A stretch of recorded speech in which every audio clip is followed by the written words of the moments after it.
Rams fans, welcome in on this edition of Rams Showcase. One NFC team clinched the playoffs, and it's the coolest one. Plus, the work is far from over. A look at the NFC playoff picture, and later, a game that could decide a bye week. We preview Rams at Seahawks. Let's rock. We here, man. We gotta take advantage of victory on one. Let's go. This is Rams Showcase.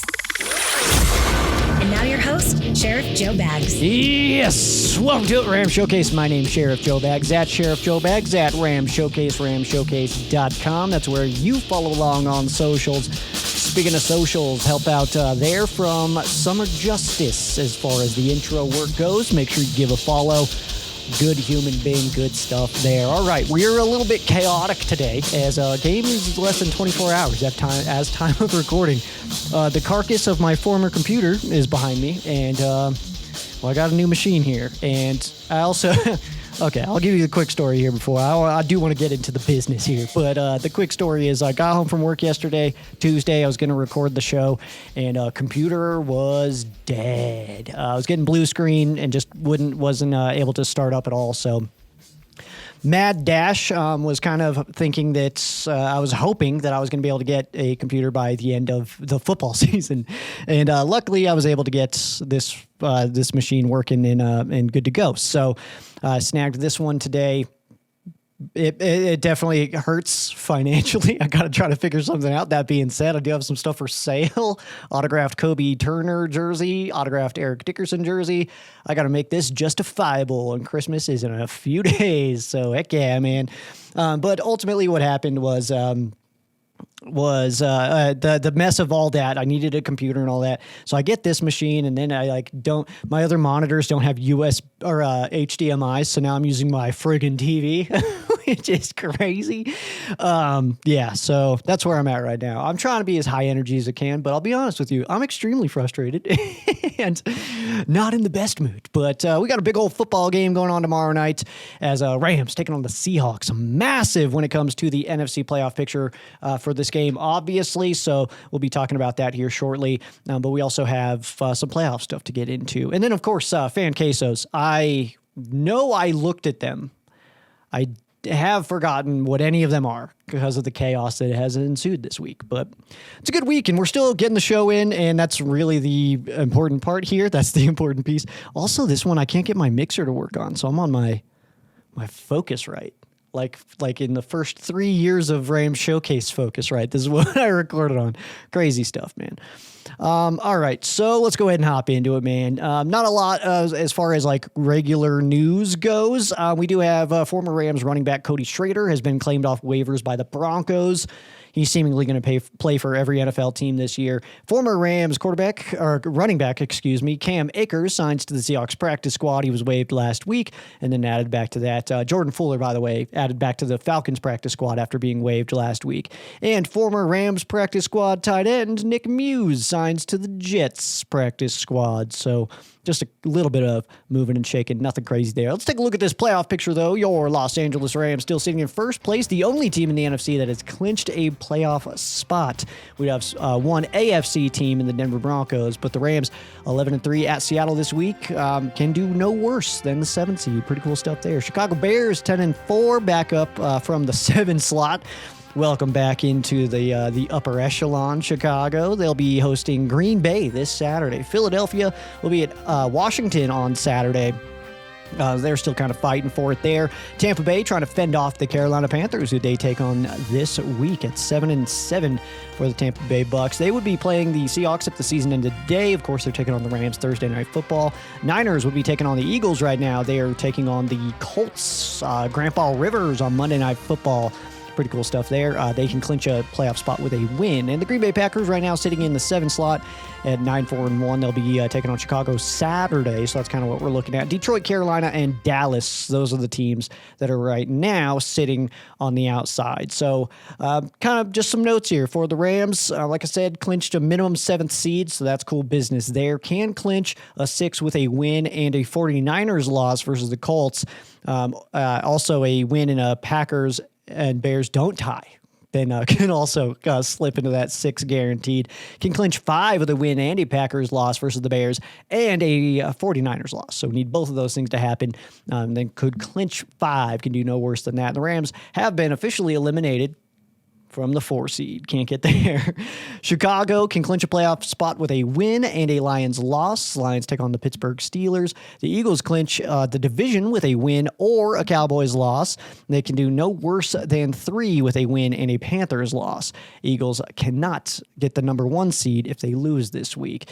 Tampa Bay cannot get the 3 seed with the Eagles if the Eagles win. They cannot get the 3 seed with a loss versus Carolina and a Chargers win. That's going to be a strength of schedule issue.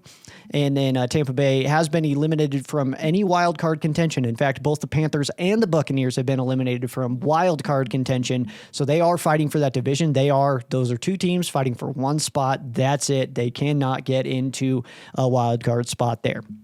Seattle Seahawks can clinch division with clinch playoffs with a win or a Lions loss. They can do no worse than the 6 with a win and a Green Bay or a San Francisco loss.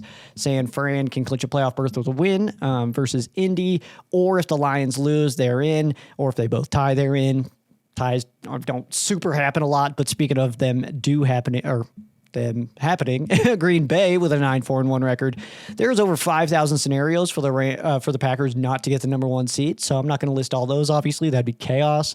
But they do clinch the playoffs with a win versus Chicago and the Lions losing. So Green Bay looking like they could get in. It does start to feel like Detroit, Dallas, Carolina, those teams that are sitting on the outside, maybe not making it for this one. But Detroit cannot win the division if they tie with Pittsburgh and the Bears win. So that's cool. They cannot make the playoffs with a loss and if the Bears and Packers tie. The Panthers, their only path is division. Like I said, they are eliminated with a loss versus the Bucs and an Eagles win over Washington. Again, a strength of schedule kind of situation there. In Dallas, they cannot win the division. They are only looking for a playoff spot here, and they are eliminated with a loss versus the Chargers or Philadelphia winning. And that doesn't change every week. So any more losses for Dallas, they are out. Any more wins for Philly, Dallas is out. So there it is there. And really my biggest issue here, or not issue, my topic, I suppose, is just it's game time now, man, for the Rams. I mean, obviously there's still work to do before clinching the division. You have technically three teams still fighting for a number 1 seed in this division, although I do think that that's more of a 2-man race between the Rams and the Seahawks. I don't think the 49ers can get there. They just need a lot of other help. Sure, they can't be eliminated from it this week, but I mean, the Rams aren't going to lose out. It's not going to happen, you know what I mean? So, and the Seahawks too, they're not going to just, they're not just going to lose out. Well, neither of those teams can lose out because someone's got to win this weekend, but the mini bye coming off of this one, though, after the Rams Thursday Night Football, 10 full days between game days. So that's starting Friday all the way to Sunday the next week. 10 full days of no games. So this is a nice little chance to catch our breaths a little bit before the real action starts. And we may also get another bye week. So that's pretty cool stuff here. We could be sitting in a situation where we're watching the Rams not play a ton of football, but the ones that they do play matter a lot. You know what I mean? It's important. So, and then of the current 6 other NFC playoff teams, the Rams have already defeated 3 of them this season. Philly was really close. And I mean, we haven't gotten a blocked kick in a while, so knock on wood. And then of the teams just out, Rams did defeat Detroit and then lost to Carolina. With a win versus Seattle, the Rams jumped to a 93% chance at the NFC's top seed. So that's obviously where we're looking right now. It's where our eyeballs are at. But the Colts game also very important for the Rams as far as division chances go. We do play 4 days before them, so everybody will kind of know what the impact will be, but there you go. And as far as the some just overall playoff notes for you, the NFC West has 3 teams fighting for the top seed in the NFC with just 3 games remaining. That's crazy. You also have divisions out here, NFC South, that are fighting for just one little spot. You know what I mean? Like, we're going to get 3 teams in, and they're probably shouldn't even get 1. Let's be real. Let's call it what it is. All right. And then the Lions, they really took a big hit with their to their playoff chances with their loss to the Rams. Obviously, they helped themselves out a ton with their win against the Cowboys, but that loss to the Rams really does hurt them. They were really looking at a situation where they needed to win out or just lose one game. If that is the one game they lose, they still need help to be able to get in. Dallas is just waiting to be eliminated at this point. Their path is extremely unrealistic. I'd be very stunned if they do make the playoffs. And then Carolina and Tampa Bay, they may be in a playoff game this weekend. Like, we can kind of look at that already. And I think they play each other twice. So that's one of those where, I mean, it kind of feels like their stuff is starting right now. You know what I mean? So it's a huge game for the NFC South, and they're going to be taking on, they're going to be hosting, probably just assuming, second place in the NFC West. And realistically, that's going to be either the Seattle Seahawks or the Los Angeles Rams. I feel good that the Rams can still get the 1 seed. I think the Rams can beat Seattle. I think that we can win against Atlanta, and then I think we can win against Arizona. I don't think that that's insane to say. The Seattle game is the most up in the air. If the Rams lose that game, that doesn't kill us in any capacity. It does, though, possibly mean we got to play some road games in the playoffs. So this is a massive game in terms of, if you want to see the Rams at SoFi, and for the Rams, you want to be at SoFi in divisional round, not on the road in the wild card round. This is a game you got to win, because you can't also rely on other teams to help you out if you can't even help yourself out. You know what I mean? So that's kind of where we're looking right now. Playoff race is getting very, very snug, and in some Thursday night football action. We're getting some really good stuff for this one. So that's good. But that's your playoff picture. We got a full game preview that is on the other side of this break. It is Ram Showcase. Welcome back in. This is Ram Showcase. My name, Sheriff Joe Bags. The 11-3 Los Angeles Rams take on the 11-3 Seattle Seahawks. This game taking place on Thursday night football, 5:15 p.m. kickoff time on Amazon. Al Michaels, Kirk Herbstreit will be on the call. Kaylee Harding also on the sideline. Your studio participants going to be, of course, Carissa Thompson, Big Wit, Sherm, Tony Gonzalez, and Fitzmagic. His Fitzmagicness did start with the Rams, so that's good stuff there. This game kicks off at Lumen Field. We're looking at an 86% chance of precipitation, high of about 50 for the day. Lows near 40, though, so not a lot of fluctuation there. Rain is expected to ease up as the night goes on, so we could start wet and then kind of just end less wet, I guess. It is Seattle, though, so it's Seattle in December. We're going to get a rain game probably, and that happens, man. For you bettors out there, -1.5 for the Rams, -110 on the money line, -106 for Seattle, though, so even the books are like, I don't know, man. Just pick who you want, I guess. And then the over-under 44.5. Both teams over-under individually is 22.5. So the books truly have no clue who's going to win this week. The books are it's basically a pick 'em at this point. I know that there's, the Rams are technically, we got the 1.5 there. And that may have changed, actually. Let me just do one quick little pull up here because I also wrote this on like Monday. So let's see if I'm sure we've actually got some changes. Now that we also have the word on Devontae. Yeah, we're +1.5 now. So opposite of what I said originally. +1.5, -110 money line. Actually, that's probably different too now. You get the point. Let's take a look at the Pants Picks, the game that is sweeping the nation. Your mom plays. I don't know why you don't. It's an absolute blast. Some people participate in fan quesos, and we loved you for it. That's absolutely awesome. Rams will be in the royal jerseys this week, and we do actually, because the game is tomorrow, we do know the pants already.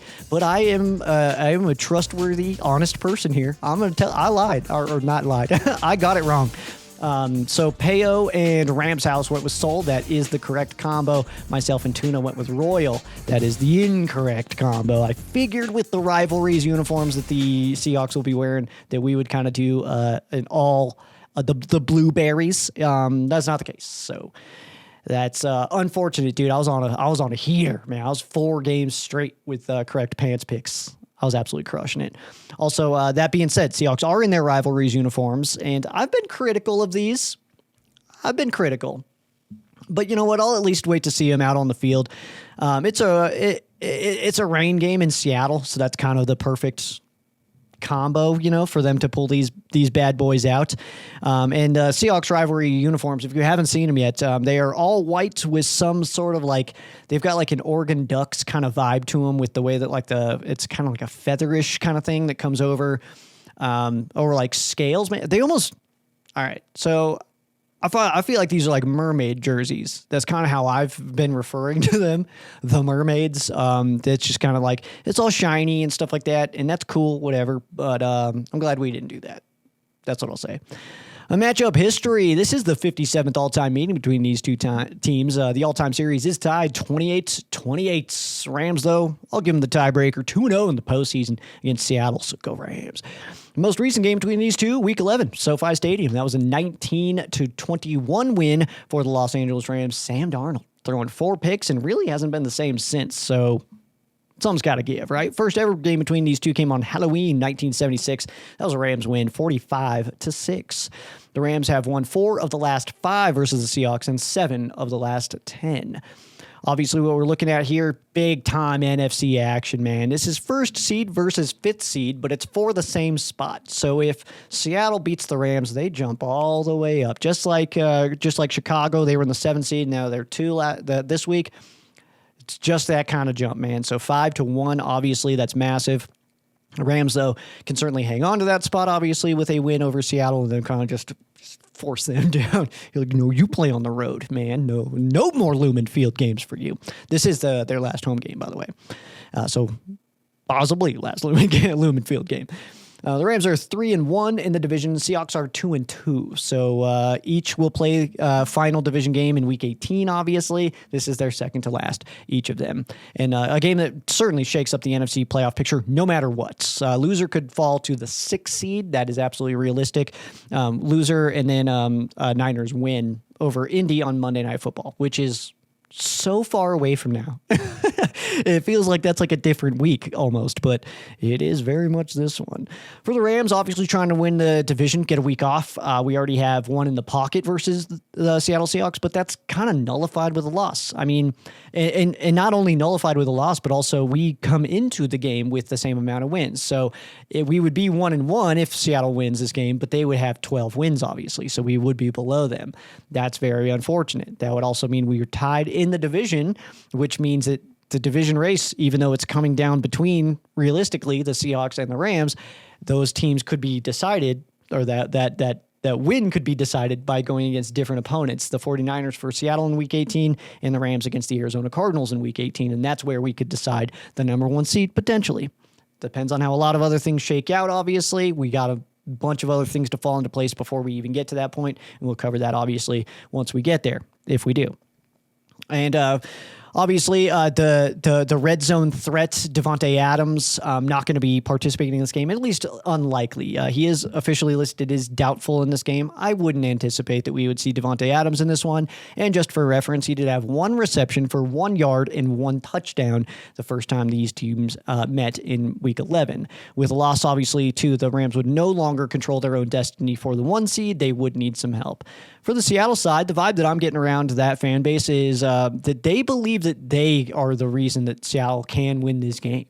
Like, they're not talking about on-field stuff. They're not talking about, like, well, if the Seahawks do this, Sam Darnold can do this, if JSN can do this, and Ernest Jones. They're not saying that. They're like, if we get loud enough, which I don't know what that means, man. I don't know if that's like a good thing or a bad thing for that team and their energy and stuff like that. But I'm also picking it up that that they are very much a little uneasier than they were earlier in the season, and not by a whole bunch. I mean, they're still a very confident bunch, the Seahawks fans, but it is one of those where it feels like they're like, if we're loud, we'll win.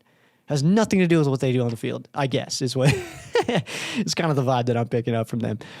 So it's interesting stuff, but a very, very similar situation to the Rams as far as the rest of the season goes and what you're fighting for. Obviously, we come in, same records. Rams got that one in the pocket. Doesn't really matter as much anymore. A lot of moving pieces into this. And it's also kind of my point is, like, Rams are in the dance. All right, we're going to the playoffs. Even if that happens to be at the 7th seed, we're still going to be there. You know what I mean?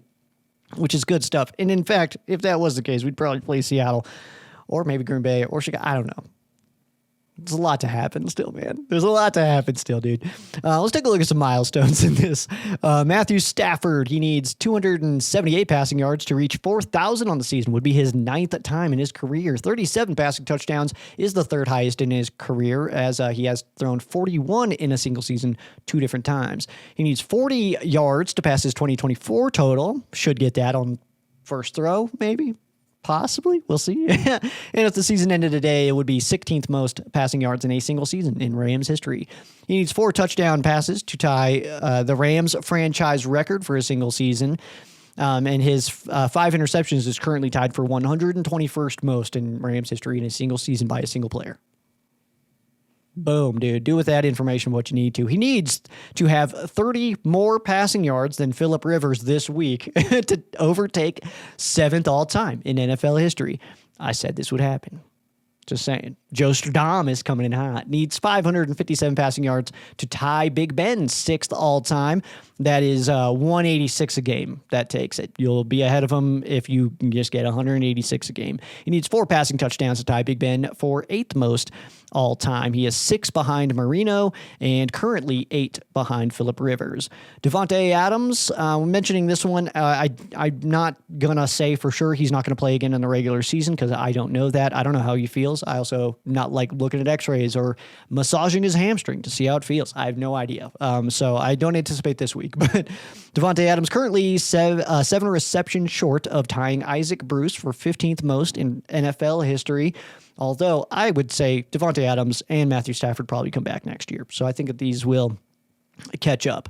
He's currently 88 yards behind Art Monk for 25th most in NFL history and currently 4 receiving touchdowns short of Larry Fitzgerald for 6th all-time. Puka Nacua needs 3 receptions. He is 3 receptions shy of tying his career high, that 105 in 2023, and he needs 119 receiving yards to tie his career high as well, also 2023. Kyren Williams reached 1,000 rushing yards, 3rd consecutive season for K-Dub, hitting 1K. Absolutely love that. His 1030 on the season would be 33rd most in a single season in Rams history. He is currently 269 short of his career high, so he would need to average about 90 yards per game to beat 2024 K-Dub.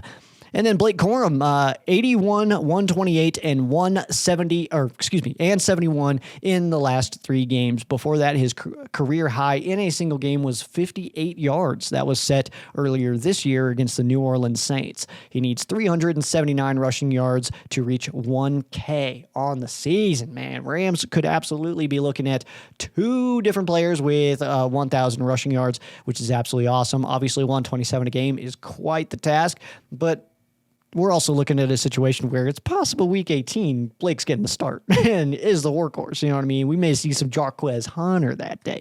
So it's certainly not impossible, but the fact that he's in where he's at right now, he is really starting to break out. These last 3 games really it's been one of those where we're like, oh, this is Blake.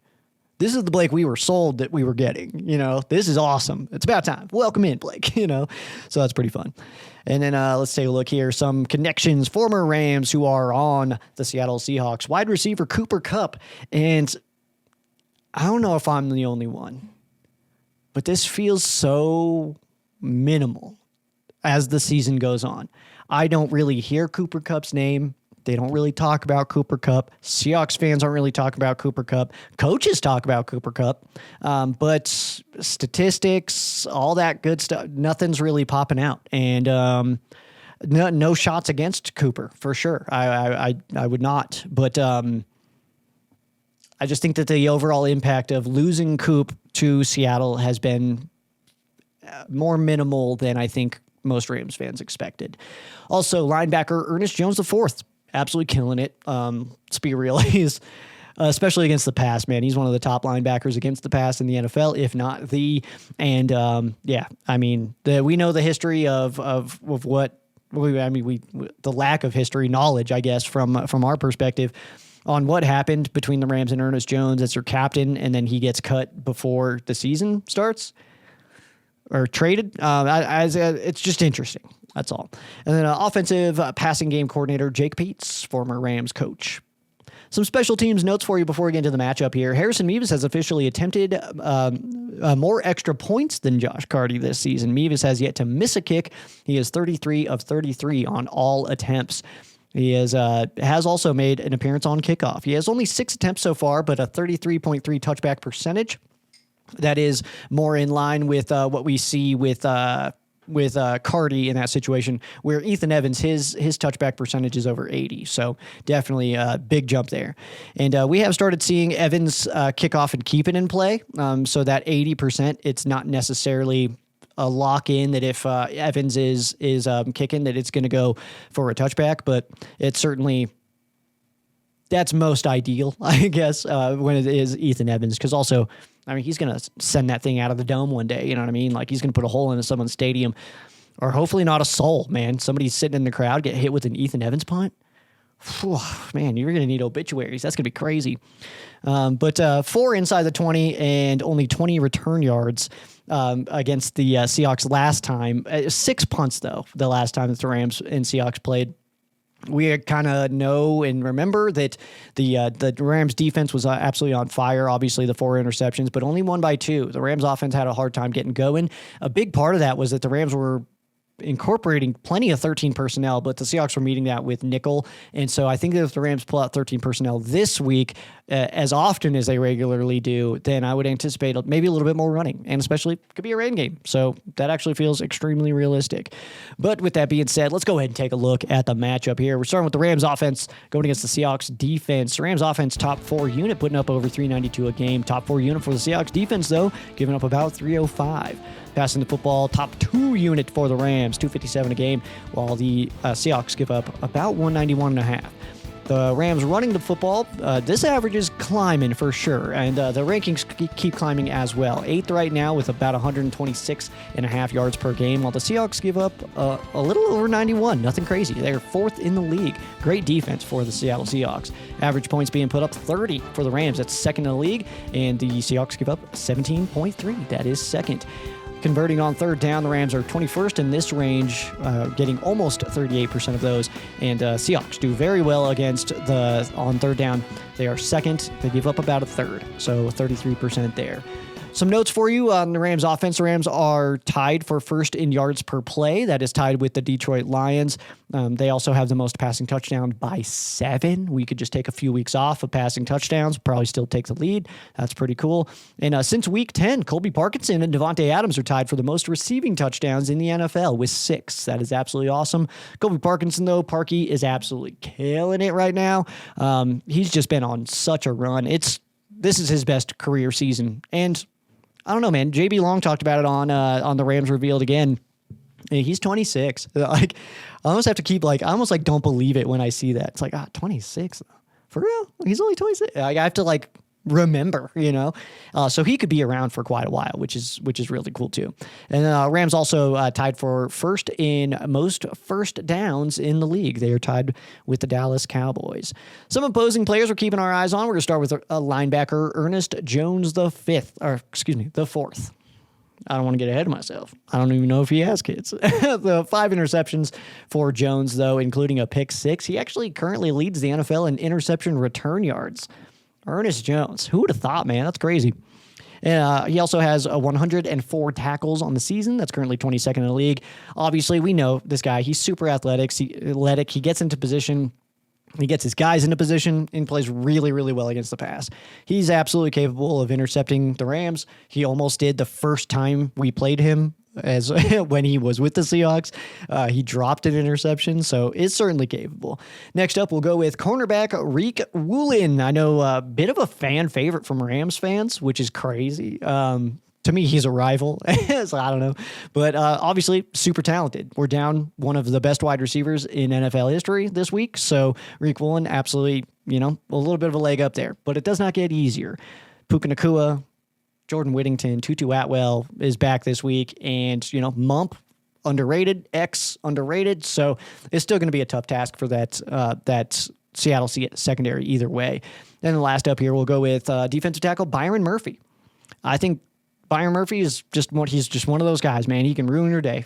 Absolutely. He can ruin your day. He can make it really annoying to try to run the football in this matchup specifically, especially if they know it's coming. If we're looking at a rain game on Thursday Night Football, you already have a pretty truncated game plan. It's difficult to add too many nuances and stuff. So I feel like typically Thursday Night Football is more just athlete versus athlete. It's more one-on-one victories than a full-on game plan victory. But also the Rams have done well in short weeks in prepping for that. So best one-on-one here, I am going to give it to Puka Nacua versus Riq Woolen. Obviously, we know that the Puka Nacua media rounds are getting a little bit more chaotic right now, but I don't even feel the need to really address it if I'm being completely honest. If there is something to report at some point, I will report it, but my opinion on the matter, I feel like is irrelevant. If it makes you feel better, so is yours. But feel free to share it. I'm not going to tell you not to, but I think that ultimately I'm just kind of waiting to see how the situation unfolds.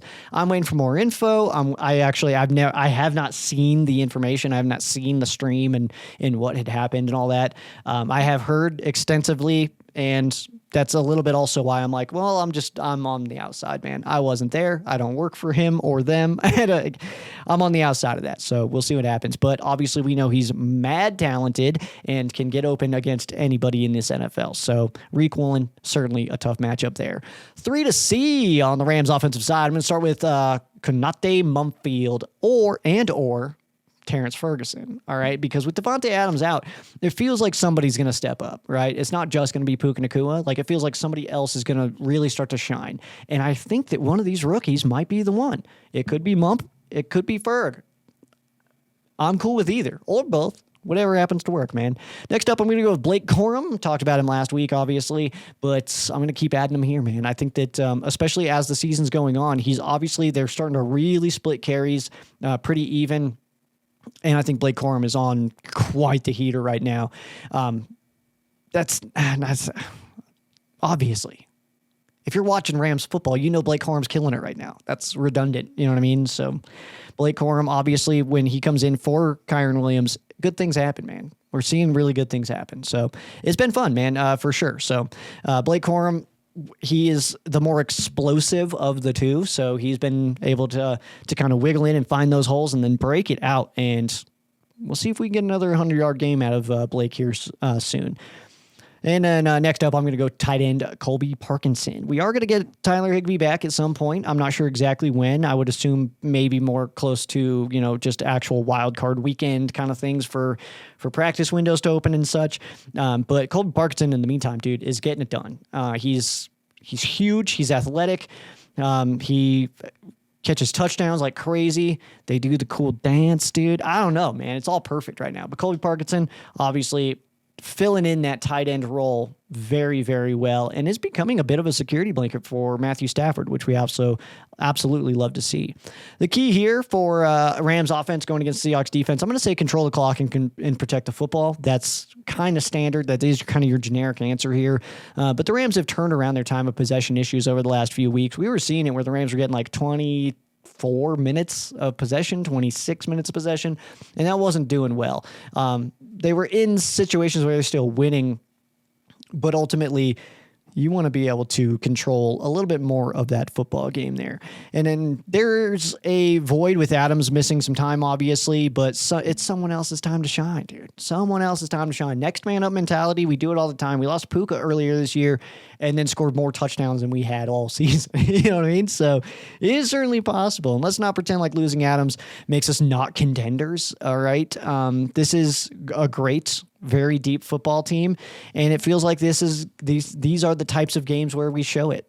Devontae Adams, very talented player. He's a Hall of Famer. He's one of the best in the league still. He is unbelievable in the red zone. We're still a really good football team without him, though. That's very critical.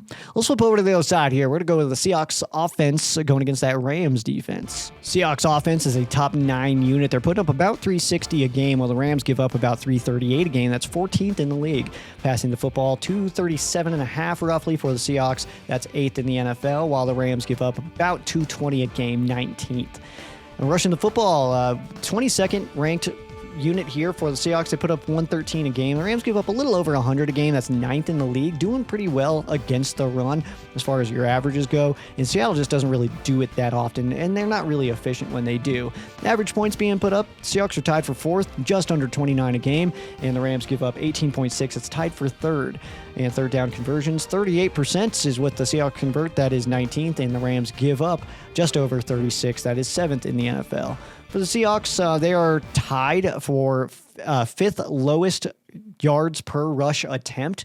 They're just really not efficient in that department. They don't really do it a whole ton, and when they do, it's not that great. Those running backs last week did not put up any real numbers to write home about, and in a game where you're playing against a really good run defense in the rain, I would assume that the thought process is to let Sam Darnold beat us. If you're going to beat us, it's Sam that's doing it. And I'm not a Seahawks fan, but that would make me nervous. I know that much. It's not the same situation where it's like, all right, well, if you're playing the Rams, it's like, all right, we're going to stop Kyron. Stafford beat us. It's like, he's like, all right, So you're just going to go down to it. But just not a whole ton of efficiency there on the ground attack for Seattle, so we'll see. They are also tied for 4th worst interception percentage. No thanks to the Rams, am I right? That 4-interception game. So we'll see if we can get a bunch of those again this week. Seahawks also lead the league in fumbles with 21. There's 2 teams with 20, but they have the most fumbles in the NFL.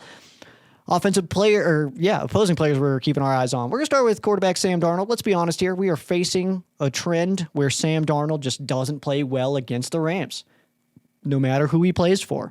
I think it was Peo and Rams House. I had them on the background just earlier. They were saying that Sam Darnold's only defeated the Rams as a quarterback of the Jets. Crazy. That's crazy stat. I love it, though. That's kind of fun. 4 interceptions thrown by Darnold the last time these two teams met, but only a 2-point loss. Need a big performance by the defense this week. Next up, we'll go with wide receiver Jackson Smith-Njigba. Still on fire, catching everything. He's capable of making us yell obscenities at our TV, for sure. He is decently locked in at being Offensive Player of the Year, but I do think it's capable of being stolen. He was on a heater going for, over 2K receiving yards. We always kind of talk about that. There's always somebody on pace for 2,000 by like week 8, and we're like, oh my God, it's going to happen. And then it doesn't. But even Puka Nacua, it's realistic that Puka Nacua can end the season with more yards than Jackson Smith-Njigba. That is a very real possibility. And Puka's played in one less game. Super real chances here. But the Rams secondary has been a bit of a liability as well. Last week was a liability against Detroit. There was a couple of situations where it looked like the safeties had some miscommunication in the back end, leading to touchdowns. So hopefully that does not happen this time. Next up here, we'll go with wide receiver Cooper Kupp. 3 receptions for 23 yards in the Rams' Week 11 win. So he's probably hungry, right? But he also just doesn't get that involved into the offense. My best one-on-one here, I'm going to go with BY versus Abraham Lucas. I know that there is a backup left tackle playing in this game, as Cross is not going to be holding down the blind side of Sam Darnold, but I really like this matchup because Abraham Lucas is a really good tackle, and Byron Young is on fire, dude. So that's my best matchup. That's one thing that I'm going to be keeping my eyes on. We'll also see if, by the way, Braden Fisk plays in this game. He is questionable heading into tomorrow. And then 3 to see on the Rams side here, we're going to go with Cam Kinchins. He is the Seahawk killer, dude. Multiple games with multiple picks versus multiple quarterbacks of Seattle. Let's do it again, man. Let's do it again, Cam. Also, that was a 103-yard interception return for a touchdown where we almost got flagged on the Geno Smith getting blocked, but he just kind of fell down himself. I'm so glad that flag was picked up. That would have been so annoying, man. Next up, we'll go with Jared Verse going against a backup left tackle. I'm just saying. I know we just talked about BY and doing all his business, but Jared Verse is going to be going against a backup. And that is tough because you don't have as many tendencies on that person. But that's kind of where I'm like, just pin your ears back, Jared. Go get that guy. Kill him.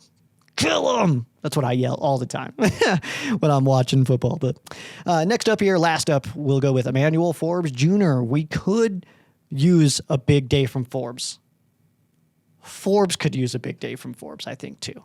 I think that the media, or not even the media, the fan reaction of Forbes, I mean, people are allowed to have bad days, man. I talked about it on Tuna and the Sheriff. They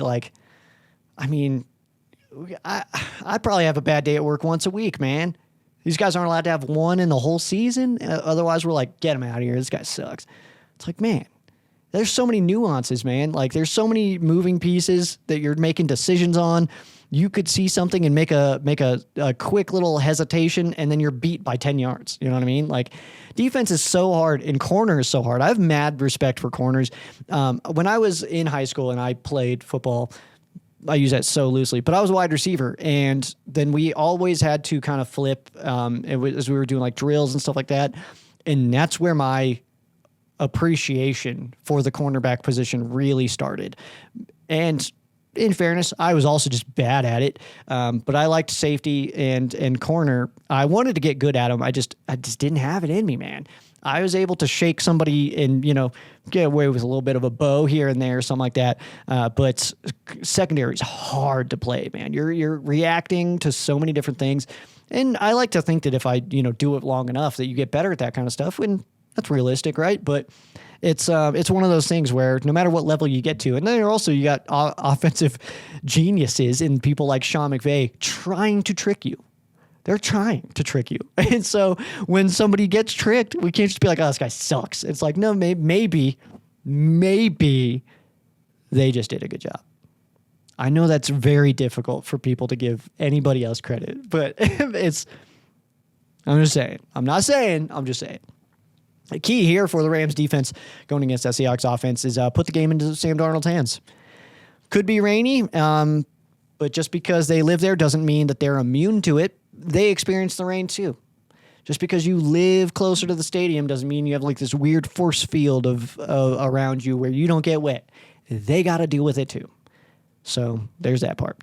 Sam Darnold has historically had a hard time against the Rams, so let's make sure that trend continues and you let your front do what it does.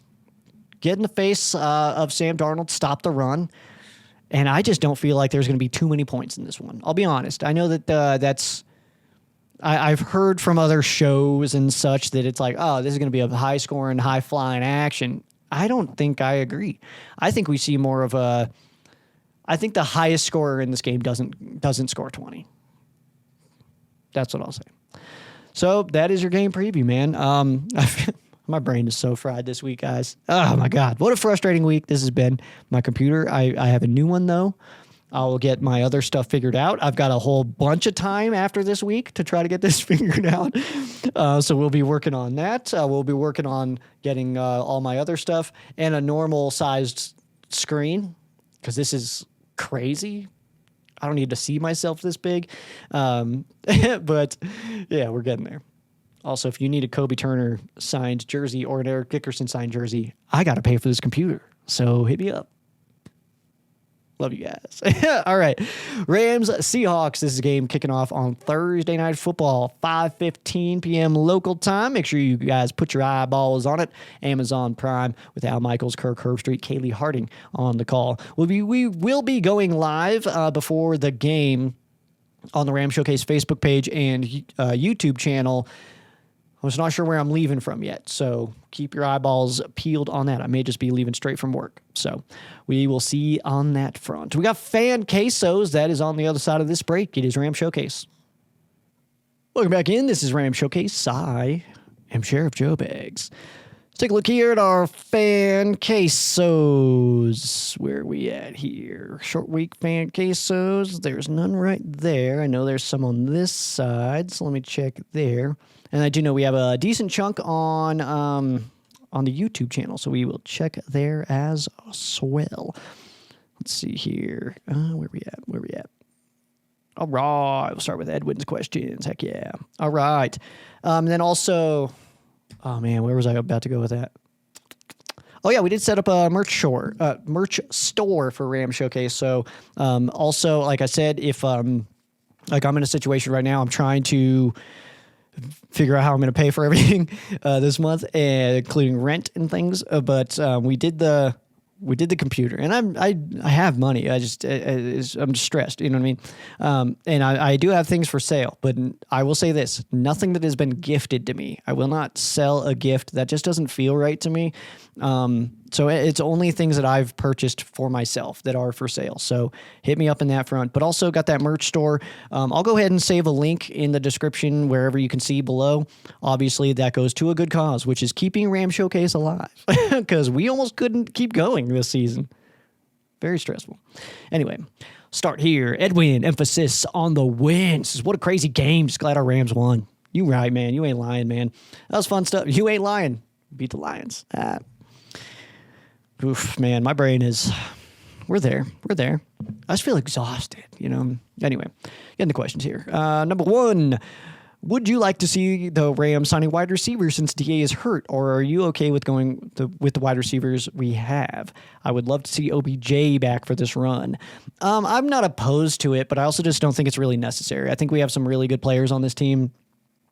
So I think that ultimately, I don't know. I'm kind of excited to see guys like Mump get more action. We get Tutu back this week, or he was back last week, actually. So we'll have him into this game. I'm just not sure it's totally necessary that we bring in somebody else. Although, yeah, it'd be fun to have OBJ back, man. I'm a big fan. I just don't think that the team has any desire. So there's that part. Number two, when we win the Super Bowl this year and Stafford decides to retire, how would you feel if we traded our 2 first-round picks this year, along with our 1st and 4th in 2027, to the Bengals for Burrow? I don't think it would take that much. I really don't. I think he's going to ask out. I think he's going to ask to leave. I don't think it would take that much. I don't think it would take 3 1s and a 4. I think we can get away with 2 1s and a 4. I think that would be reasonable. But also, I just don't think that Stafford retires this year. And maybe he does, but he's not now, and we're only going into week 16, and he's still our quarterback.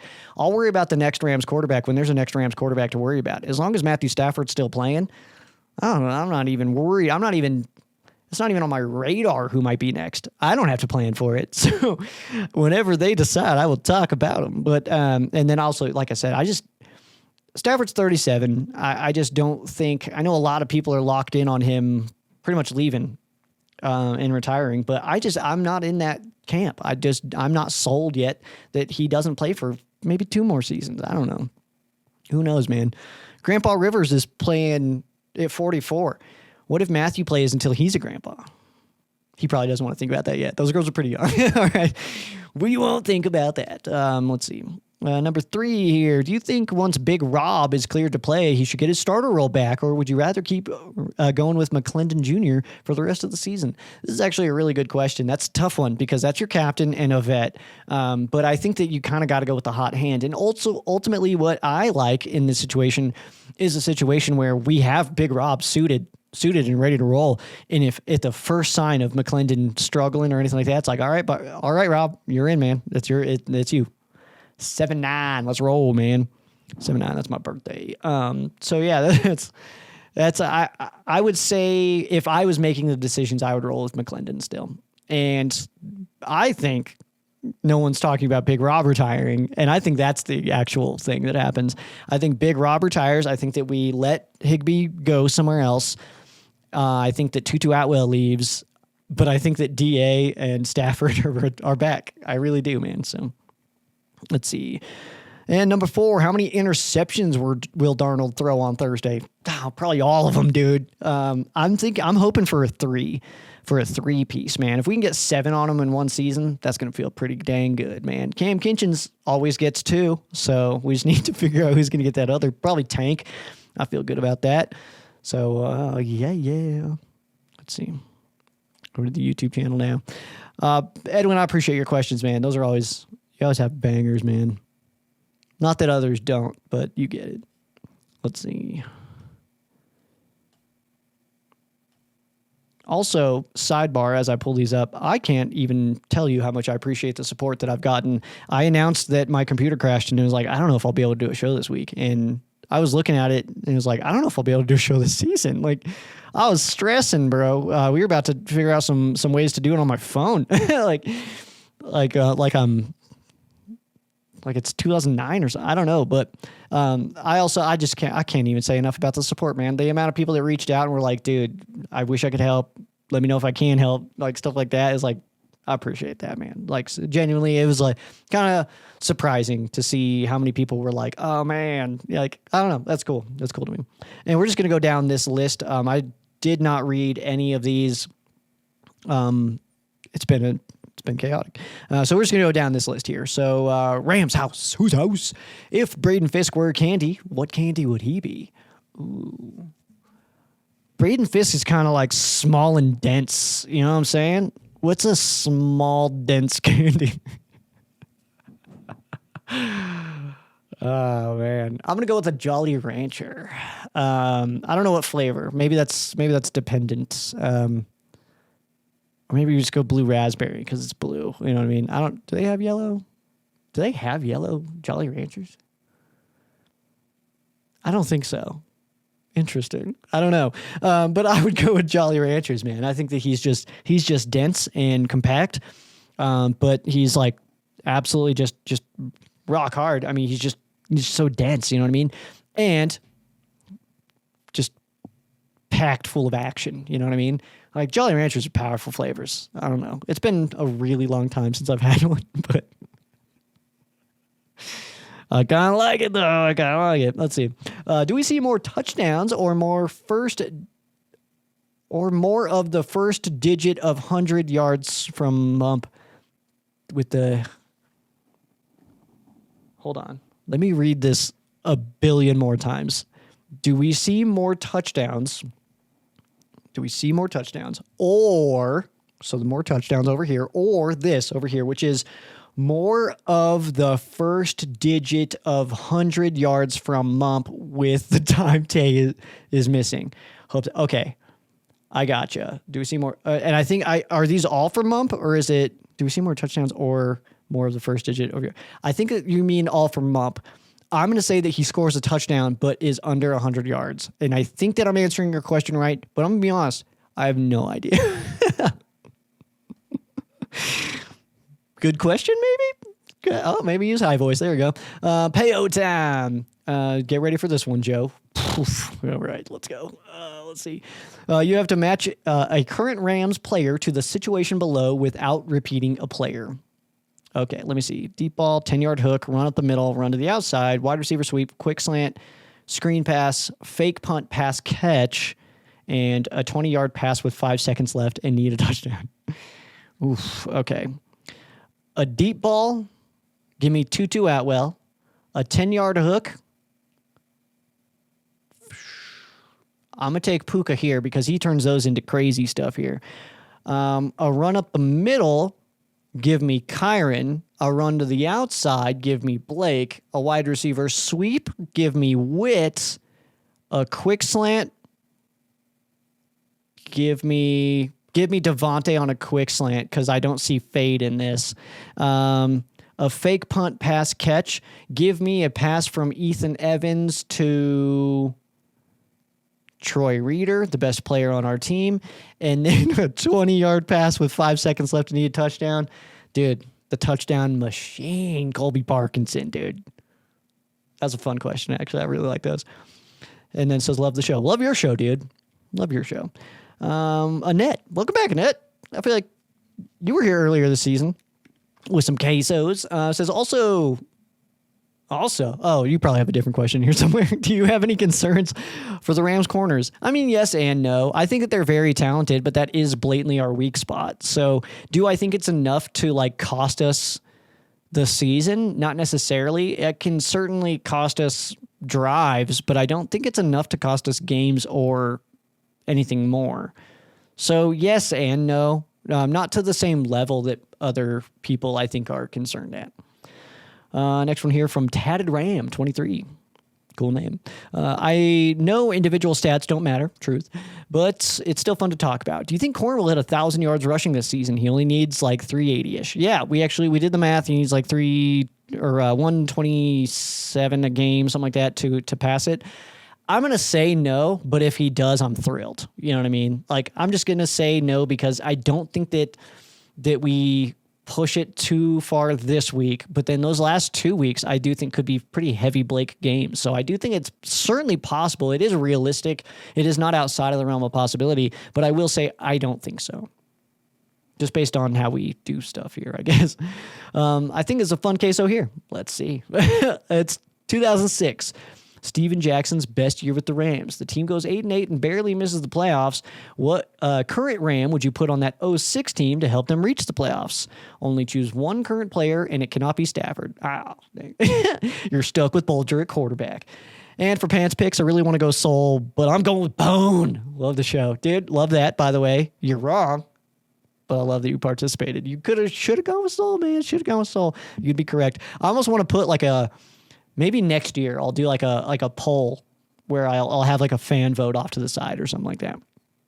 But if I had to add one player from the current team to the 06 Rams to push him over the top. So that was 06 was still Torrey Holt. He was still around. Offensive line was starting to fall apart. That was really like the beginning of the end or beginning of the end.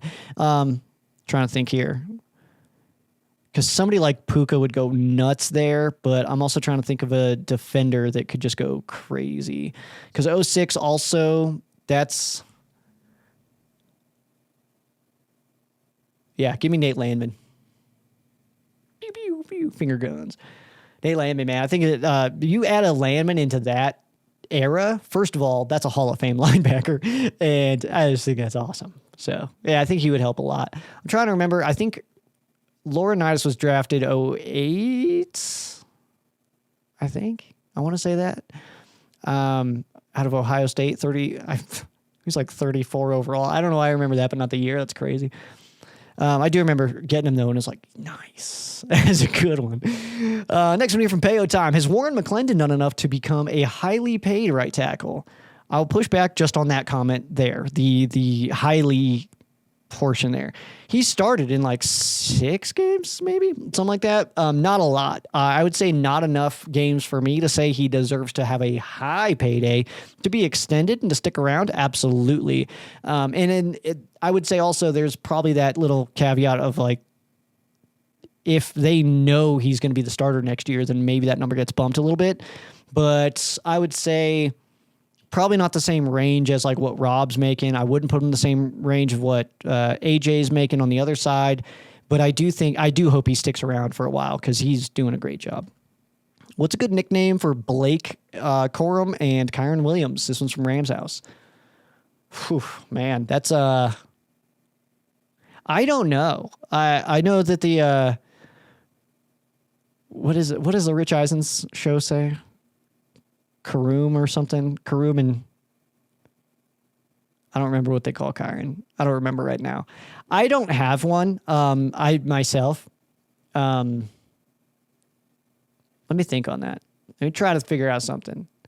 Because also like they're like, oh, lightning and thunder, or like whatever else they do, like Sonic and the other guy, whatever his name is and stuff. And it's like, okay, guys. It's cool. It's real clever. I don't know.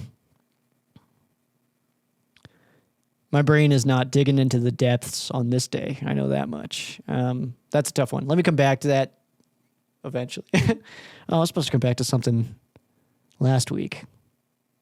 Oh, well. I'm not gonna. It's too late. All right. I don't know what it is. Let's see here. Favorite Brandon Cooks moment. This one from Rams House. Oh, he had a touchdown. I want to say that was against the Saints in the first game, not the playoff game in 2018. I want to say he had one there, and that moment, dude, just shooting those arrows. I thought that was sick, man. I was a big fan of that. So I would say any of those, but I'm trying to think of some like high flying action from him. Oof. I should have had some more caffeine or something. Yeah, that's what I'm going to go with. That's the worst answer I've probably ever given to one of those, but I stand by it. Next one here from Porter. Why is our pass rush not exist anymore? I know we did better in the second half, but defense is not the same because of no Lake. The pass rush is not because of no Lake. The pass rush is simply because we just don't really blitz that often. And I think that there has been too many times where the pass rush was overrunning themselves and then quarterbacks were able to run for first downs. So I think that we've tried to just keep everything in front of us a little bit better and then just collapsing pockets instead of running around and trying to force people up. So I don't think it's necessarily the pass rush doesn't exist anymore. I think that the pass rush has just changed. And I would push back on say I don't think it's because Lake is not here. Our front seven captain, which is more of your Nate Landman, he's getting everybody set and he's up there. I think that he would be the more critical one as far as getting the pass rush set up. So pass rush is maybe not as explosive as we want it to be, but I do think they're doing quite the job. And as long as the defense is playing well, man, I mean, that's all there. Do you think McVay has a favorite Rams jersey? Just wondering. This is from Payo time. I would guess white, and I don't really know why. Feels like everybody's least favorite is bone, but me. So, and I know that there's others out there, but it feels like it sometimes that I'm the only one that likes the bone color at all. And I'm a big fan. I'm pretty convinced that next week against Atlanta is the last time we wear that ever. So, I'm hoping to snag myself some bone gear, before it just goes away, or I'll wait till everything goes on crazy sale. Big brain. But I would guess for some reason that he prefers the modern throwback, the white on sole. If I was going combo too, you didn't ask for combo, but gave it to anyway. And then Annette, is there a possibility we get Burrow? Somebody answered. I want to read this. This is fun. So short answer, yes, but probably not until 2028 or beyond. It really just depends on what happens in this draft. A lot of speculation of us moving up to take Mendoza or taking Ty Simpson. Disagree with that. This from Gutta Gang Boozy, your go-to source on Joe Burrow to the Rams quarterback news. So yeah, that's I disagree with that. I don't think the Rams. I don't think that Sean McVay wants a rookie quarterback. I don't think he wants to do that, especially with a team that is capable of winning a Super Bowl. You put a rookie quarterback onto a franchise that is already ready to go and compete for a championship. I think you're going to run into some problems there. So I don't think that the Rams go the draft route unless Matthew Stafford stays and they see somebody where they're like, he's got all of the tools. I just want him to sit on the bench for 2 or 3 years first. And that's going to be a McVay thing. So I do think it's more realistic to get Joe Burrow than any of those rookies. I'll be honest. I really think that's the truth. I know Mendoza is kind of like flying up draft charts right now, which is absurd. There's all season, the whole year we talk about there's no legitimate quarterbacks in this draft coming out. And all of a sudden, just whoever decides to declare, we're like, well, he's the best. He's going to change your franchise. And it's like, what happened earlier when you said there was nobody good in this draft? Now, just because he's the best out of this class, he's going to change my franchise? Get out of here with that, man. I don't buy that for 1 second. That's always the case, man. It's like how people skyrocket up draft boards in March. Like, what? Why? What did they do? What did you not see on film this whole time that you've had access to that all of a sudden you're like, whoa, wow, this guy's incredible. And also, it's not a perfect science. Puka Nacua taken late, Kyron taken late, all kinds of people taken late for this Rams team. So it's not a perfect science. And just because somebody's rated high on some draft boards that are just curated by some dude, you know what I mean? It's like, what qualifications does Mel Kiper actually have to be like, this guy's better than this guy for sure? Who the hell is Mel Kiper anyway? So, yeah, I don't know why I totally launched into draft stuff there. But the question is there a possibility we get Joe Burrow? Yeah. There absolutely is a possibility we get Joe Burrow. Joe Burrow, I think, hates Cincinnati. I don't think he likes being there. Cincinnati is never going to put a team around him that can win a Super Bowl. They did in 2021. You got to the Super Bowl, which means you can win it. And let's be real here. That was a very close game. Very well could have gone either way. Rams were able to close it out, obviously. But I think Joe Burrow is going to ask to be out of Cincinnati. I think he's going to want out. The thing with that, I think that Chase is going to want to follow.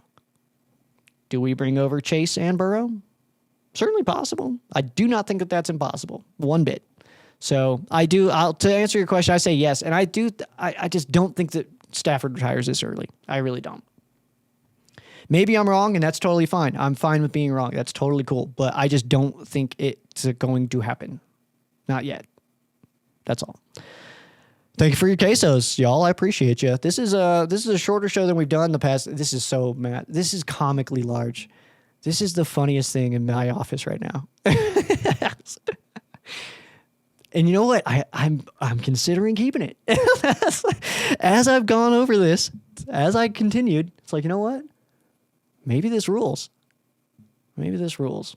Thank you for your fan quesos, y'all. I appreciate you. We got a Rams football game going on tomorrow night, or by the time you're seeing this, probably tonight. And it's going to be a good one. Shake up in the NFC for sure, as Rams 11-3 taking on Seahawks 11-3.